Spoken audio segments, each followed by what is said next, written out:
Bab 10. Wira tiba di toko besi keluarga Salim di Pasar Utara. Ini adalah toko besi paman pemilik tubuh sebelumnya. Saat berumur sekitar 10 tahun, pemilik tubuh sebelumnya tinggal di rumah pamannya ini untuk belajar. Istri pamannya sudah meninggal saat persalinan. Jadi, paman dan putrinya hanya bisa bergantung pada satu sama lain.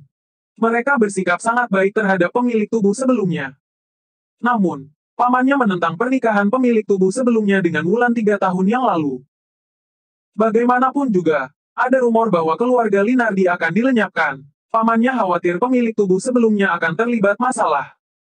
Akan tetapi, pemilik tubuh sebelumnya malah tidak mendengar nasihat pamannya. Alhasil, hubungan mereka pun menjadi dingin. Saat menikah, pemilik tubuh sebelumnya bahkan tidak mengundang pamannya. Selama 3 tahun terakhir, dia juga tidak pernah mengunjungi pamannya. Saat tiba di depan toko besi yang tidak asing itu, Wira pun berjalan masuk. Siapa? Terdengar suara seseorang dari dalam rumah. Kemudian, seorang gadis berjalan keluar. Saat melihat Wira, dia langsung tercengang. Setelah beberapa saat, dia baru berkata dengan cemberut, sudah punya istri langsung lupain pamannya. Dasar durhaka, masih ingat datang kemari. Gadis itu berumur sekitar 17-18 tahun. Wajahnya kecil, rambutnya diikat model kucir kuda. Dia tidak terlalu tinggi, sedangkan wajahnya dihiasi beberapa bintik hitam. Matanya besar dan jernih, giginya juga rapi. Dia terlihat cantik dan manis. Setelah mendengar ucapannya, Wira tidak marah. Dia malah berkata sambil tersenyum. Lestari, paman di mana? Gadis itu adalah adik sepupu Wira, Lestari Salim. Dia sudah membantu ayahnya mengelola keuangan di rumah sejak kecil. Jadi, dia sangat jago berhitung. Selain itu, dia juga bermulut tajam. Sejak kecil, pemilik tubuh sebelumnya sudah sering adu mulut dengannya. Dia pergi memilih batu bara. Bentar lagi juga balik. Setelah mengamati Wira sejenak, Lestari berkata dengan muram. Dengar-dengar, abis nikah, kamu asyik foya-foya dan sudah habiskan semua kekayaan yang diwariskan paman dan bibi. Rumor itu benar, jangan bohong. Wira tersenyum ringan sambil mengangguk. Dasar kamu ini, semuanya bilang kalau kakak ipar itu wanita tercantik sekabupaten. Tapi kamu malah bertindak sembarangan di luar. Apa sebenarnya yang kamu pikirin? Sudah dipelet orang. Setelah memarahi Wira, Lestari pun mengganti topik pembicaraan. Aku sudah malas mengatai orang gak berperasaan sepertimu. Sudah makan belum? Mau kumasakin sesuatu? Nanti saja. Setelah mendengar ucapan Lestari, Wira langsung terkejut dan menggeleng dengan rasa bersalah. Tiba-tiba, seorang pria kekar yang menjinjing 2 keranjang batu bara berjalan masuk. Saat melihat Wira, pria itu langsung meletakkan keranjang berisi batu bara dan buru-buru menghampiri Wira dengan gembira. Wira, akhirnya kamu datang juga.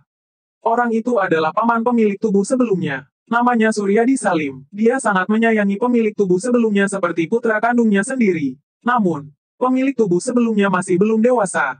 Setelah melihat pamannya, Wira membungkuk sambil berkata, Paman, maafkan aku. Dulu, aku nggak ngerti soal kekhawatiranmu. Aku sudah salah. Cepat bangun. Suryadi buru-buru memapah Wira, lalu berkata dengan berlinang air mata.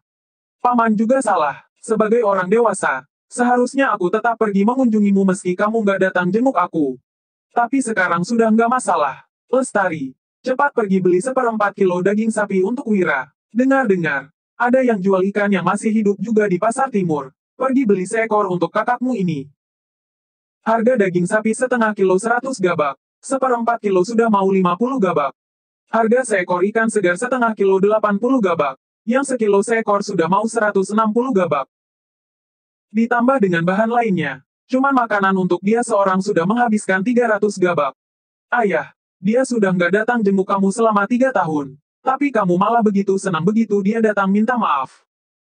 Begitu mendengar ucapan ayahnya, Lestari langsung cemberut. Dia dengan cepat menghitungkan seluruh biaya yang diperlukan untuk menjamu Wira, tetapi tetap bangkit sambil menjinjing keranjang sayur. Wira buru-buru melambaikan tangannya dan berkata, Lestari, jangan beli sayur dulu. Aku butuh bantuanmu. Lestari langsung cemberut. Kamu butuh bantuan apa? Dengar-dengar kamu sudah pinjam uang sama orang. Apa kamu datang cari kami karena nggak bisa bayar utang?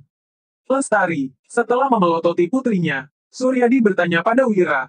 Wira, maafkan paman gak mengawasimu baik-baik selama beberapa tahun ini. Kamu jadi terjerumus ke jalan yang salah. Jangan takut. Abis bayar utangnya, Jadilah orang yang baik ke depannya. Kamu utang berapa? Paman punya sedikit simpanan. Kamu boleh pakai dulu untuk bayar utang. Ayah, itu uang yang kusimpan supaya kamu bisa menikah lagi dan melahirkan anak untuk meneruskan keluarga kita. Setelah mengucapkan hal itu, Lestari dipelototi ayahnya lagi. Dia pun berkata dengan cemberut, kamu cuman sayang dia. Aku memang punya sedikit utang, tapi aku bisa bayar sendiri. Paman, Lestari, aku butuh kalian persiapkan beberapa barang untukku. Makin cepat makin bagus. Wira pun menyebutkan semua barang-barang yang diperlukannya.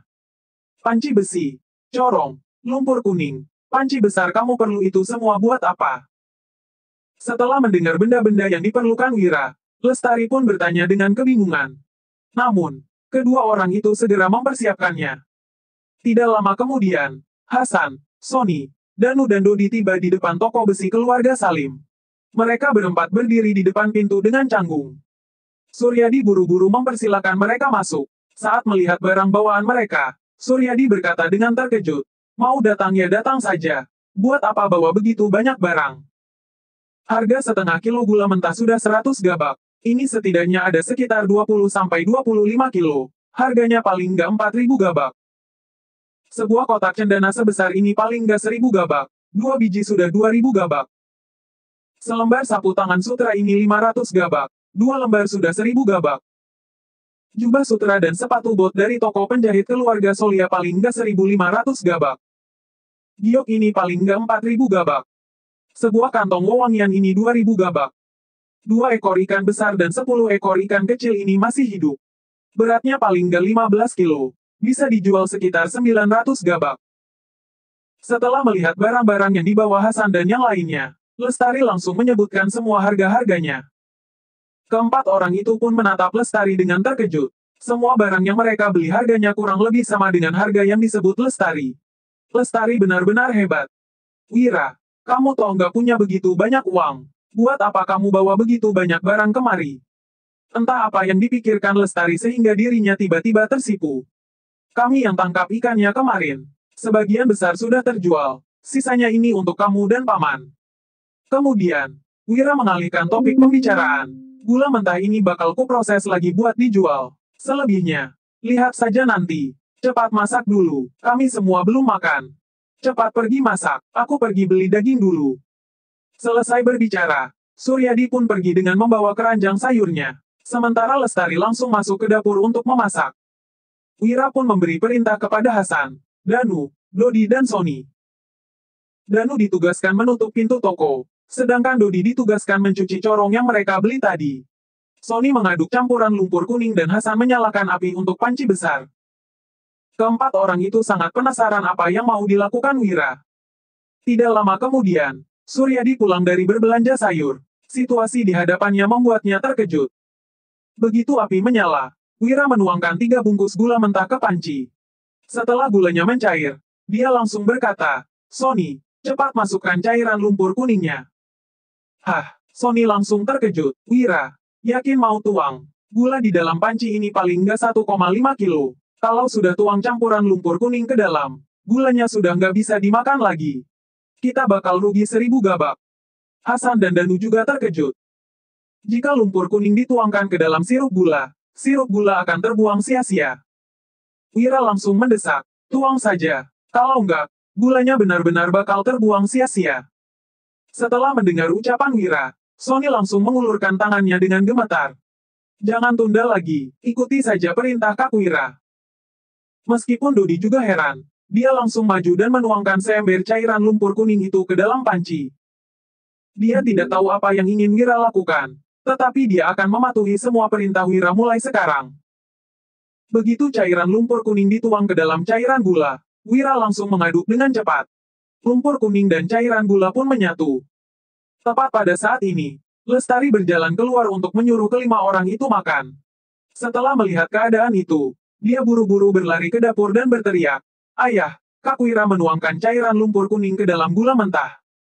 Suryadi langsung terkejut. Wira toh nggak bodoh. Kenapa dia menyia-nyiakan barang seperti itu? Coba pergi lihat.